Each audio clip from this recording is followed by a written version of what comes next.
Hello guys, welcome back to ஒரு ECE preparation. இந்த வீடியோவில் நம்ம என்ன பார்க்க போகிறோம் அப்படின்னா, அண்ணா யூனிவர்சிட்டி அசிஸ்டன்ட் ப்ரொஃபஸர் நோட்டிஃபிகேஷனுக்கான டீட்டெயில் தான் இதில் பார்க்க போகிறோம். ஓகேங்களா? ஸோ நீங்கள் அப்ளை பண்ணியிருந்தீங்க அப்படின்னா வீடியோவை ஃபுல்லாக பாருங்கள். அப்ளை பண்ணல அப்படின்னா தயவு செய்து வீடியோவை ஸ்கிப் பண்ணிக்கோங்க. ஓகே, ஸோ டிசம்பர் மந்த் வந்து நமக்கு ஒரு நோட்டிஃபிகேஷன் ரிலீஸ் பண்ணியிருந்தாங்க மெயின் கேம்பஸில். ஸோ ஓவரால் வேகன்சியில் ECEக்கு அதிக வேகன்சி 50 வேகன்சி கிட்ட ஒரு நோட்டிஃபிகேஷன் ரிலீஸ் பண்ணியிருந்தாங்க. ஓகேங்களா? ஸோ அதுக்கு ME candidate plus PhD candidate வந்து நம்ம அப்ளை பண்ணியிருந்தோம். ஓகே, ஸோ அதுக்கான எக்ஸாம் டேட் என்ன அப்படின்னு சொல்லி நிறைய ஸ்டூடெண்ட்ஸ் கேட்டிருந்தீங்க. ஸோ அவங்களுக்கான வீடியோ தான் இது. பார்த்தீங்க அப்படின்னா நமக்கு TRB கண்டக்ட் பண்ண போகிறதாவும் எக்ஸாம் டேட் நம்ம கூடிய விரைவில் இன்ஃபார்ம் பண்ணுறோம் அப்படிங்கிற மாதிரியும் அடுத்த நோட்டிஃபிகேஷன் ரிலீஸ் பண்ணியிருந்தாங்க. ஓகேங்களா? ஸோ கொஷின்ஸ் எல்லாமே TRB எடுக்கிறதா சொல்லியிருந்தாங்க. ஓகே, ஸோ எக்ஸாம் டேட் பார்த்தீங்க அப்படின்னா இந்த எலெக்ஷனால் டிலே ஆகுது அப்படிங்கிற மாதிரி இருந்தது. இப்போ எலெக்ஷன் கம்ப்ளீட் ஆனதுனால இப்போ வந்து உங்களுக்கு நோட்டிஃபிகேஷன் வந்து மே ஃபஸ்ட் வீக் வரதுக்கு சான்சஸ் வந்து நிறையவே இருக்குது.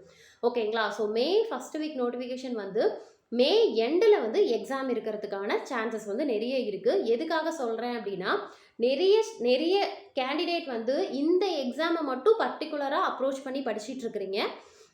ஓகேங்களா? ஸோ உங்களோட ப்ரிப்ரேஷனோட ஸ்பீடை வந்து இன்க்ரீஸ் பண்ணிக்கோங்க. அதுக்காக தான் இந்த வீடியோ. ஓகேவா? ஸோ எல்லாருமே ப்ரிப்பேர் பண்ணிகிட்டு இருக்கீங்க. பட் என்ன அப்படின்னா எக்ஸாம் டேட் எப்போன்னு தெரியாததுனால கொஞ்சம் வந்து என்ன அப்படின்னா ரிலாக்ஸ்டாக ப்ரிப்பேர் பண்ணிகிட்ருக்குறோம். ஓகே, பட் ஆனால் என்னென்னா மற்ற எக்ஸாம்ஸ்க்கு வந்து அதிக டைம் கொடுப்பாங்க ப்ரிப்ரேஷனுக்குன்னு. பட் இந்த எக்ஸாம்ஸ்க்கு மேக்ஸிமம் 20 டேஸ் தான். ஓகேங்களா? ஸோ ஃபஸ்ட் வீக் வந்து உங்களுக்கு நோட்டிஃபிகேஷன் ரிலீஸ் ஆகுதுன்னா மோஸ்ட் ப்ராபப்ளி உங்களுக்கு 4th வீக்லேயே எக்ஸாம் வந்து கம்ப்ளீட் பண்ணிடுவாங்க.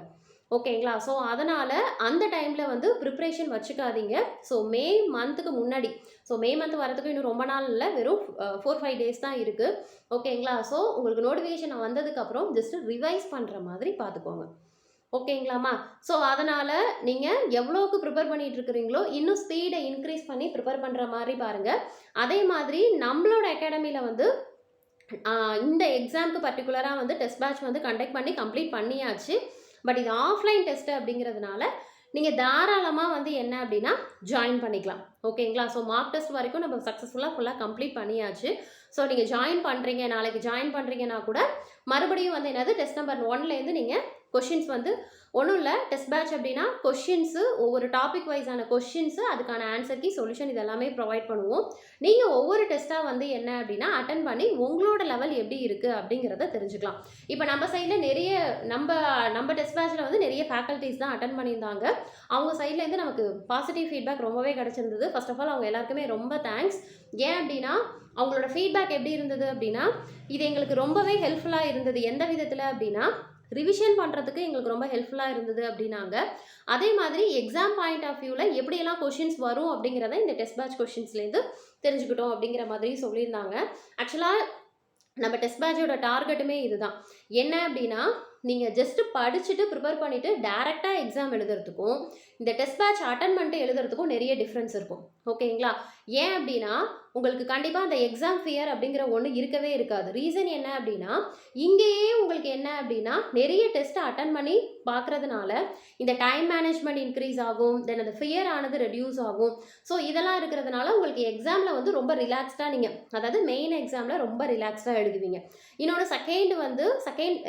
செகண்ட் திங் என்ன அப்படின்னா உங்களுக்கு என்ன மாதிரி கொஷின்ஸ் வரும் அப்படிங்கிறத நீங்கள் டேரெக்டாக அங்கே போய் உட்காந்து எழுதுனீங்க அப்படின்னா இப்படிலாம் கொஷின்ஸ் இருக்காங்கிறதே உங்களுக்கு இந்த கொஷின் பேப்பர் பார்க்கும்போது தான் தெரியும்.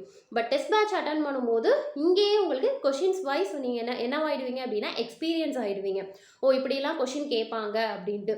ஈவன் நம்ம சொல்யூஷனும் ப்ரொவைட் பண்ணுறதுனால அது எப்படி வந்ததுங்கிறது உங்களுக்கு தெரியும்.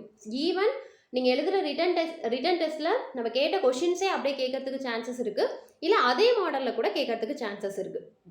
ஓகேங்களா? ஸோ நம்மளோட டெஸ்ட் பேட்ச் வந்து உங்களுக்கு இந்த எக்ஸாமுக்கு பர்டிகுலராக நீங்கள் இந்த எக்ஸாமுக்கு அப்ரோச் பண்ணிட்டு இருக்கீங்க அப்படின்னா நம்மளோட டெஸ்ட் பேட்ச் வந்து ரொம்பவே யூஸ்ஃபுல்லாக இருக்கும். ஸோ தாராளமாக ஜாயின் பண்ணிக்கோங்க. இங்கே மென்ஷன் பண்ணிக்கக்கூடிய நம்பர் 8015037093 அப்படிங்கிற நம்பருக்கு ஜஸ்ட் வாட்ஸ்அப் பண்ணுங்கள். என்ன டீட்டெயில் அப்படிங்கிறத சொல்கிறேன். கீழே டிஸ்கிரிப்ஷன் பாக்ஸில் ஷெடியூல் தென் அதுக்கான டீட்டெயில்ஸ் எல்லாமே டிஸ்கிரிப்ஷன் பாக்ஸ்லையும் கொடுக்குறேன். உங்களுக்கு ஷெடியூல் ஓகேவா இருக்குங்கிற பட்சத்துக்கு தாராளமாக நம்மளோட டீமில் ஜாயின் பண்ணிக்கோங்க. மறுபடியும் நம்ம டெஸ்ட் பேட்ச் வந்து ஸ்டார்ட் பண்ணுவோம். ஓகேங்களா? ஸோ எக்ஸாம் முடியறதுக்குள்ளே நம்ம டெஸ்ட் பேட்ச் வந்து ஃபுல்லாக கம்ப்ளீட் பண்ணிடுவோம். ஸோ உங்களுக்கு அது யூஸ்ஃபுல்லாக இருக்கும், ஜாயின் பண்ணிக்கோங்க. இதை தவிர்த்து உங்களுக்கு ஏதாவது டவுட்ஸ் என்கொயரிஸ் அப்படின்னாலும் தாராளமாக என்னை காண்டாக்ட் பண்ணுங்கள். Okay, thank you.